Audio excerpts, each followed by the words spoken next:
नमस्कार। हमारा देश और पूरा विश्व आज कोविड-19 की चुनौती का सामना कर रहा है। कोविड-19 अभी खत्म नहीं हुआ है। ऐसे में हमारा फर्ज है कि हम सतर्क रहें। इसलिए जब तक दवाई नहीं तब तक कोई ढिलाई नहीं। कोरोना से बचाव के लिए जरूरी है नियमित रूप से हाथ धोना, मास्क पहनना और आपस में उचित दूरी बनाए रखना। याद रखिए, 2 गज दूरी मास्क है जरूरी। खांसी, बुखार या सांस लेने में कठिनाई होने पर हेल्पलाइन नंबर 1075 पर संपर्क करें। नमस्कार बच्चों, मैं किरण प्रसाद सिंह आज की कक्षा में आपका स्वागत करती हूँ। बच्चों, आज हम कक्षा 12 के भूगोल विषय का अध्ययन करेंगे। हमारी जो पुस्तक है मानव भूगोल के मूल सिद्धांत, उसका आज हम अध्याय 2 विश्व जनसंख्या वितरण, घनत्व और वृद्धि, उसका आज हम भाग 1 विस्तार से पढ़ेंगे। बच्चों, जैसा कि आप जानते हैं, इस मानचित्र में आप देख रहे हैं, आपको विदित है कि पूरी दुनिया में जनसंख्या तेजी से बढ़ रही है। तो इसी के बारे में आज हम पढ़ेंगे कि उसका वितरण किस प्रकार से है, जनसंख्या का घनत्व कैसा है और वृद्धि किस प्रकार हो रही है। अब देखिए, इस विषय के अंतर्गत मुख्य रूप से जो हमारे आज अध्ययन के बिंदु होंगे वो होंगे विश्व जनसंख्या, विश्व जनसंख्या के वितरण के प्रारूप, जनसंख्या का घनत्व और जनसंख्या वितरण को प्रभावित करने वाले मुख्य कारक कौन कौन से हैं। बच्चों, इसको हम विस्तार से एक एक विषय बिंदुवार पढ़ते जाएंगे। इससे पहले आप लोग अपनी पुस्तक भी खोल लें और पेंसिल से महत्वपूर्ण बिंदुओं को अंडरलाइन भी करते जाएं। देखिए, इस अध्याय को पढ़ने से मुख्य जो हम बातें आज जान पाएंगे वो ये है कि हम जान पाएंगे कि किसी देश में पुरुष और महिलाओं की संख्या कितनी है। इसके द्वारा हम जान पाएंगे कि प्रति वर्ष कितने शिशु जन्म लेते हैं। इसी तरह से कितने लोगों की मृत्यु हो रही है और उसका क्या कारण है। कितने लोग गांव में रहते हैं अर्थात ग्रामीण जनसंख्या कितनी है, और कितने लोग शहरों में रहते हैं अर्थात नगरीय जनसंख्या कितनी है। कितने लोग साक्षर हैं, इस अध्याय के माध्यम से हम ये भी जान पाएंगे। और कितने लोग कार्य कर रहे हैं या कार्य कर रहे हैं तो वो किस प्रकार का कार्य कर रहे हैं, ये भी हम इस अध्याय में सीखेंगे। अब आप देखते हैं कि इस अध्याय में हम जानेंगे कि विश्व जनसंख्या को हम विस्तार से पढ़ते हैं। जनसंख्या महत्वपूर्ण मानव संसाधन है। बच्चों, आप संसाधन जानते हैं, इसमें मानव जो है एक महत्वपूर्ण संसाधन है।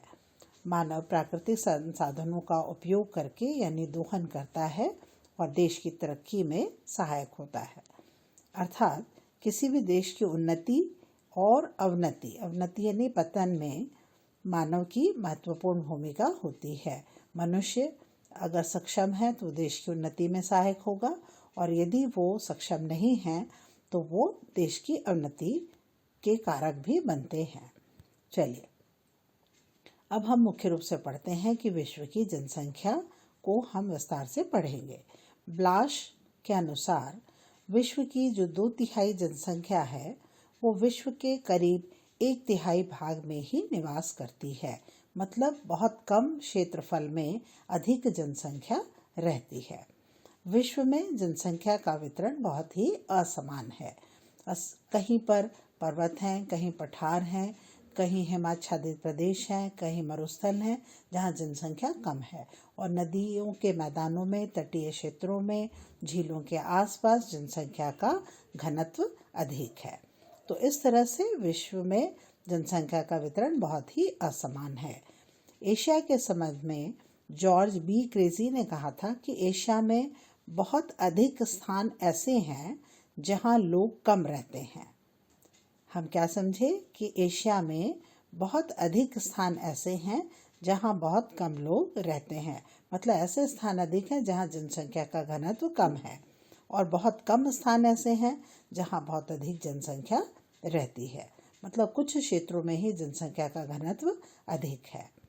चलिए, इस मानचित्र में आप देख पा रहे हैं कि जो डार्क कलर से दिखाई दे रहे हैं वो रिक्त स्थान, मतलब रिक्त हैं जो जनसंख्या विहीन क्षेत्र हैं। इसी तरह से जो पीले रंग के डॉट्स आपको दिखाई दे रहे हैं वो अधिक जनसंख्या घनत्व को दर्शाते हैं, मतलब इन क्षेत्रों में जनसंख्या अधिक निवास करती है। तो आप देख रहे हैं इस मानचित्र के आधार पर ही कि बहुत ज़्यादा क्षेत्र ऐसा है जहाँ बहुत कम लोग रह रहे हैं और बहुत कम क्षेत्र ऐसे हैं जहाँ बहुत अधिक जनसंख्या रहती है।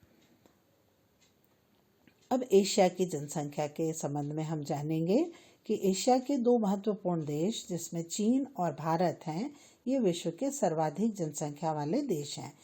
जनसंख्या के आधार पर चीन प्रथम स्थान पर और भारत द्वितीय स्थान पर आता है। यहाँ अधिक जनसंख्या होने के कारण कृषि प्रधान देश है और इसलिए जनसंख्या यहाँ अधिक पाई जाती है। साथ ही जलवायु भी इसका एक मुख्य कारक है। विश्व जनसंख्या के वितरण के प्रारूप को हम समझेंगे। विश्व जनसंख्या के वितरण का अर्थ ये होता है कि भूपृष्ठ यानी धरातल पर लोगों का वितरण, लोगों का किस तरह से बसावट है।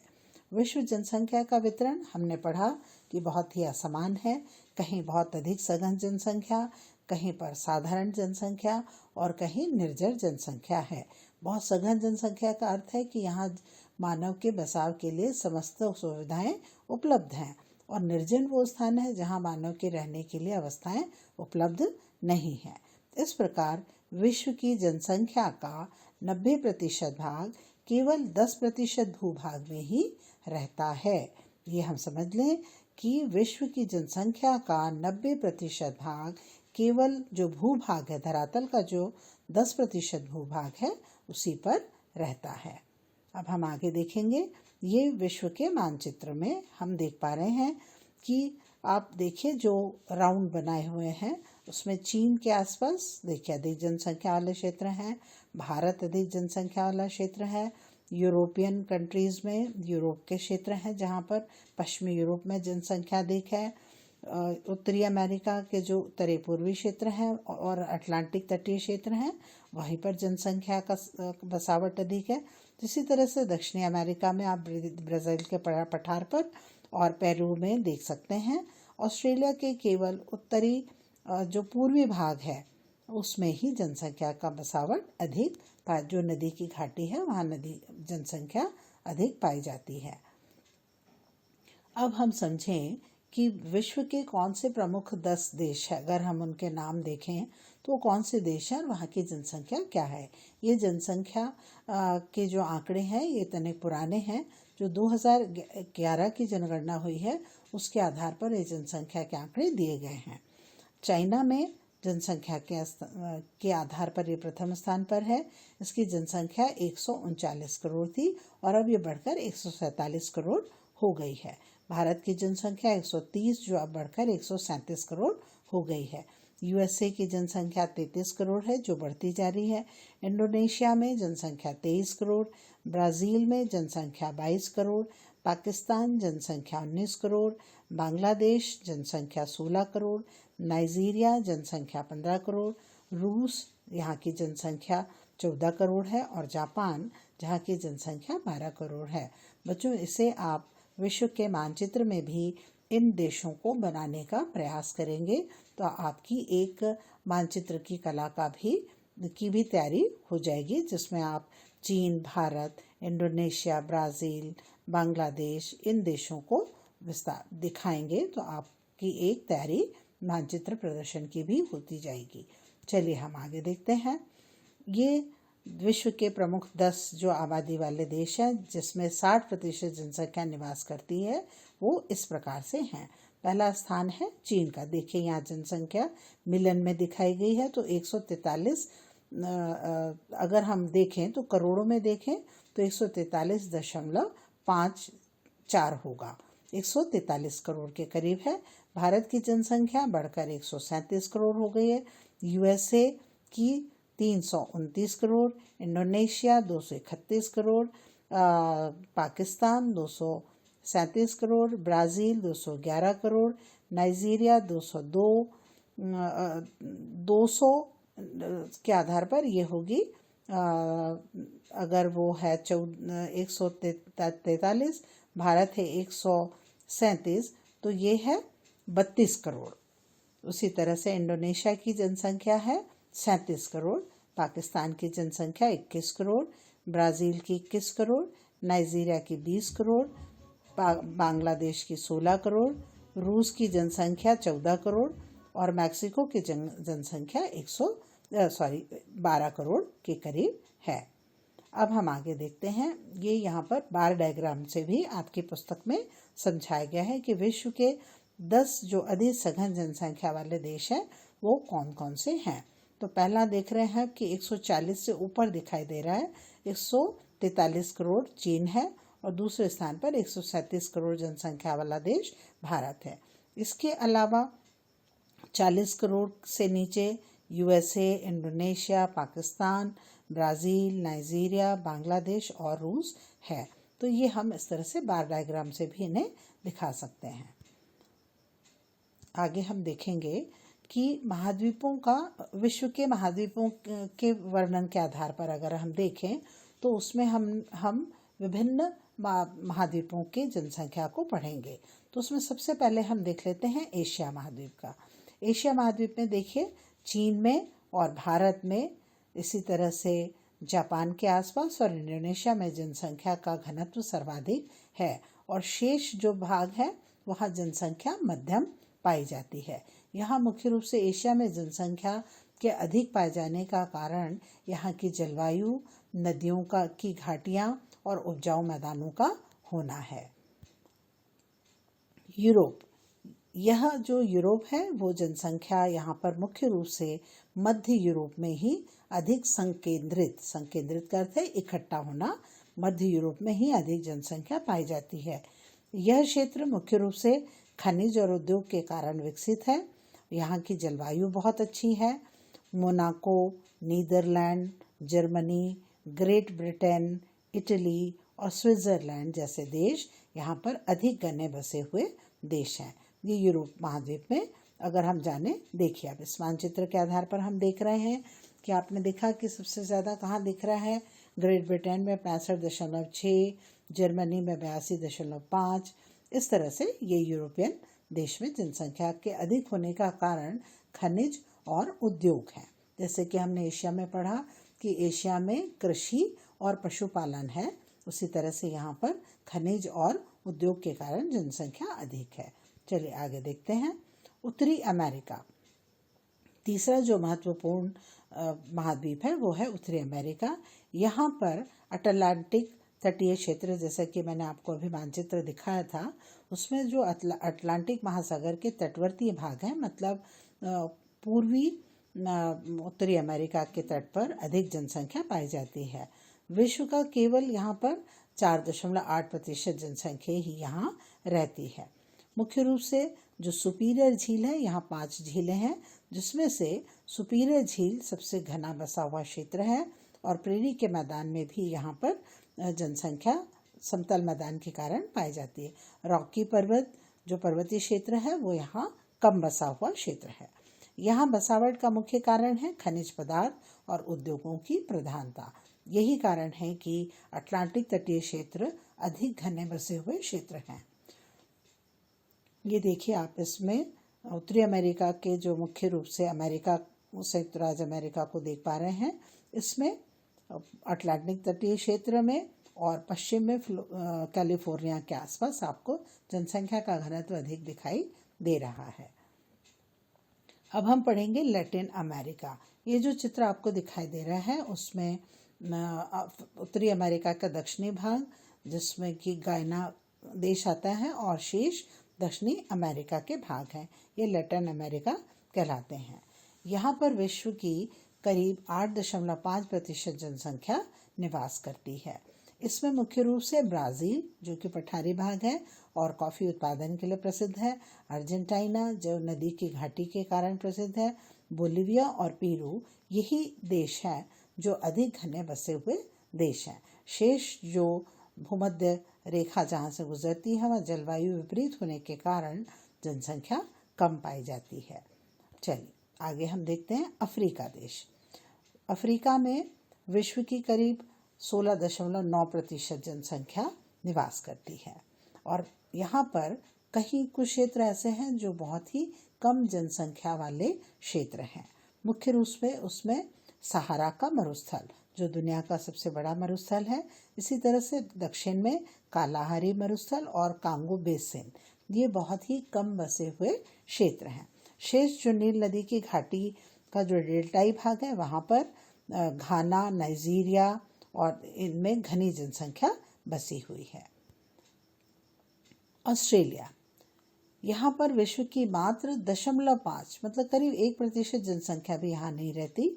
यहाँ सघन जनसंख्या जो है दक्षिणी पूर्वी तट पर, जैसा कि आप इस मानचित्र में देख पा रहे हैं कि यहाँ पे मर्री और डार्लिंग दो नदियाँ बहती हैं जो एक पतले उपजाऊ मैदान की रचना करती हैं। परंतु यहाँ अच्छी वर्षा, कृषि और पशुपालन जो दुग्ध व्यवसाय विश्व में सबसे अधिक यहाँ पर होता है, इस कारण से कृषि और पशुपालन के कारण यहाँ जनसंख्या अधिक पाई जाती है। जबकि मध्य भाग देखिए आप पूरा खाली दिखाई दे रहा है, जहाँ पर विक्टोरिया का मरुस्थल है, यहाँ पर जनसंख्या बहुत ही कम पाई जाती है। अब हम देखेंगे कि जनसंख्या को प्रभावित करने वाले कारक कौन कौन से हैं। बच्चों आप इसको ज़रूर लिखते जाइए क्योंकि ये बड़े प्रश्न में आता है ये प्रश्न, तो इसको आप पॉइंट वाइज एक एक बिंदु लिखते जाइएगा कि जनसंख्या को प्रभावित करने वाले कारक कौन कौन से हैं। सबसे पहला है जलवायु। देखिए जलवायु कैसे हम कहेंगे। दूसरा है धरातल। तीसरा है जलापूर्ति और भरण पोषण की क्षमता। उसके बाद खनिज पदार्थ, औद्योगिकरण, आवागमन के मार्गों की सुविधा, राजनीतिक प्रभाव, सरकार की नीतियाँ और सामाजिक प्रभाव। मुख्य रूप से देखिए जनसंख्या को प्रभावित करने वाले जो कारक हैं उनको हम निम्न बिंदुओं के आधार पर बांटते हैं। पहला है जलवायु। जिन स्थानों की जलवायु अनुकूल है वहाँ जनसंख्या अधिक पाई जाती है। जैसे कि हमने अभी पढ़ा कि भारत और चाइना में जलवायु बहुत उत्तम है, इसलिए यहाँ जनसंख्या अधिक है।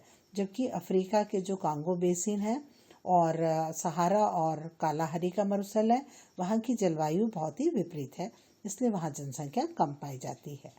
दूसरा जो बिंदु है वो है धरातल।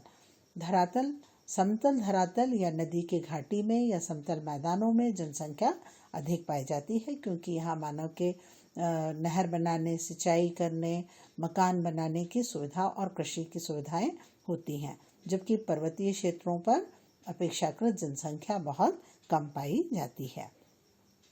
जलापूर्ति और भरण पोषण की क्षमता, जैसा कि हमने अभी जाना कि नदी के किनारे जलापूर्ति और मनुष्य के कृषि कर भरण पोषण करने की क्षमता यहाँ पर उपलब्ध रहती है, इसलिए नदी के घाटी वाले क्षेत्रों में जनसंख्या अधिक पाई जाती है। खनिज पदार्थ, जिन स्थानों पर खनिज पदार्थ अधिक पाए जाते हैं वहाँ उद्योग स्थापित होते हैं। जैसे कि हमने देखा कि उत्तरी अमेरिका में जो अटलांटिक महासागर के तटवर्ती क्षेत्र हैं वहाँ खनिज और उद्योग बहुत अधिक विकसित हैं। उसी तरह से पश्चिमी यूरोप और मध्य यूरोप में उद्योग अधिक विकसित है और खनिज पदार्थ भी बहुतायत से पाए जाते हैं, इसलिए वहाँ जनसंख्या का घनत्व अधिक होता है। आवागमन के मार्गों की सुविधा, किसी भी देश के विकास में और जनसंख्या के वृद्धि में या जनसंख्या के वितरण पर आवागमन के साधनों का बहुत प्रभाव पड़ता है। राजनीतिक प्रभाव, बच्चों जैसा कि आप जानते हैं कि जिस भी देश में राजनीतिक अस्थिरता होती है वहाँ जनसंख्या कम होती जाती है। जैसे कि अभी आप टर्की, सीरिया, इज़राइल, उज़्बेकिस्तान और इन जगहों के नाम देख रहे हैं जहाँ पर कि लगातार युद्ध हो रहे हैं। ऐसे जगहों से लोग पलायन कर जाते हैं और इन स्थानों पर जनसंख्या कम पाई जाती है। इसके अतिरिक्त जिन स्थानों पर शांति है, युद्ध की संभावना नहीं रहती, वहाँ मनुष्य रहते हैं और वहाँ पर जनसंख्या का वितरण भरपूर और घना बसावट होती है। सरकार की नीतियों का भी जनसंख्या के वितरण पर प्रभाव पड़ता है। साथ ही है सामाजिक प्रभाव, जहाँ पर सुरक्षा, शांति और आपसी भाईचारे की स्थितियाँ पैदा होती हैं, उन स्थानों पर जनसंख्या अधिक पाई जाती है। तो ये है जनसंख्या के वितरण को प्रभावित करने वाले कारक।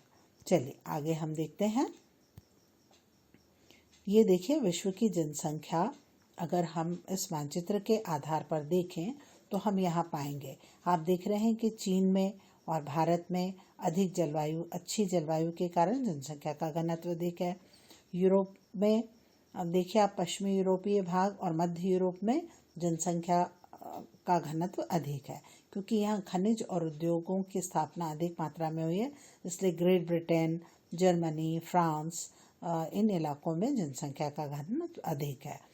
उत्तरी अमेरिका के जो उत्तरी पूर्वी तट पर आप देख पा रहे हैं, यहाँ जनसंख्या का घनत्व अधिक है। चलिए आगे देखते हैं। अब हम पढ़ेंगे कि जनसंख्या का घनत्व क्या है। घनत्व से क्या अर्थ है? जनसंख्या का घनत्व का अर्थ होता है कि किसी भी एक क्षेत्र में लोगों की संख्या कितनी है, अर्थात जनसंख्या के घनत्व का माप एक क्षेत्र में जो जनसंख्या रहती है उसके मापन से है। यह एक औसत संख्या के रूप में हम इसे लेते हैं। देखिए, जनसंख्या घनत्व की गणना उस क्षेत्र के क्षेत्रफल और वहाँ पर निवास करने वाले लोगों की संख्या, मतलब उस स्थान का कितना क्षेत्रफल है और वहाँ कितने लोग रहते हैं, उसको अगर हम भाग दे दें अर्थात विभाजित करें, तो उससे जनसंख्या का घनत्व ज्ञात हो जाता है। जनसंख्या के घनत्व को आमतौर पर प्रति वर्ग किलोमीटर जो लोग रहते हैं उनकी संख्या के रूप में दिखाया जाता है। तो फिर से आप समझ लें कि जनसंख्या का घनत्व एक क्षेत्र में लोगों की संख्या की माप है, और ये क्या है? एक औसत संख्या है। और मुख्य रूप से जनसंख्या की गणना उस क्षेत्र में निवास करने वाले लोगों, जो उस क्षेत्र का क्षेत्रफल है और वहाँ निवास करने वाले लोगों की संख्या है, उससे यदि भाग दे दिया जाए तो वो औसत निकल आता है, यानी जनसंख्या का घनत्व ज्ञात हो जाता है। जनसंख्या के घनत्व को आमतौर पर हम प्रति वर्ग किलोमीटर जितने लोग रहते हैं उसके रूप में हम इसे दर्शाते हैं। आप इसे आगे देखिएगा, जैसे कि ये बहुत महत्वपूर्ण है, इसे आप ज़रूर कॉपी में लिखते जाइए। जनसंख्या के घनत्व को ज्ञात करने का सूत्र, जैसे कि अभी हमने कहा था कि व्यक्तियों की संख्या, किसी भी क्षेत्र में रहने वाले लोगों की संख्या को यदि हम उस स्थान के क्षेत्रफल है उससे भाग दे दें, तो वो वर्ग किलोमीटर में भी हो सकता है और मील में भी हो सकता है। भाग दे देंगे तो जनसंख्या का घनत्व ज्ञात हो जाएगा। जैसे कि उदाहरण के तौर पर हम देखें कि भारत की जनसंख्या जो 2011 की जनगणना के अनुसार थी करीब 121 करोड़ और 85,04,977 अगर हम माने तो, और भारत की कुल जो भूमि का क्षेत्रफल है वो है 3,32,87,240 वर्ग किलोमीटर। तो हम अब 32,87,240 में भाग दे देंगे 121.854 करोड़ को। तो इस तरह से जो जनसंख्या का घनत्व देखिए, हम 121 करोड़ में 32,87,240 को अगर भाग दे देंगे तो वो करीब 382 व्यक्ति प्रति वर्ग किलोमीटर आता है। इस प्रकार से हम जनसंख्या के घनत्व को ज्ञात कर लेते हैं। अब कुछ महत्वपूर्ण प्रश्न भी आप लोग करेंगे, और इसमें हम 2 प्रकार के प्रश्न बच्चों करेंगे। मुख्य रूप से कुछ लघु उत्तरीय प्रश्न हैं और कुछ हम दीर्घ उत्तरीय प्रश्नों को भी करेंगे। जो अभी आपने पाठ पढ़ा है उसमें से हम ये जानेंगे कि विश्व की कुल जनसंख्या कितनी है। तो विश्व की कुल जनसंख्या 600 करोड़ से अधिक हो गई है, ऐसा आप लिखिए।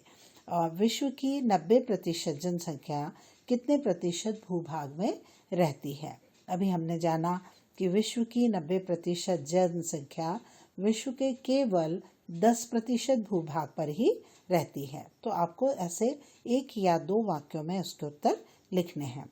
विश्व में सर्वाधिक जनसंख्या वाले 2 देशों के नाम लिखिए। तो आप जानते हैं कि विश्व में सर्वाधिक जनसंख्या वाले देशों में प्रथम स्थान चीन का और द्वितीय स्थान भारत का है।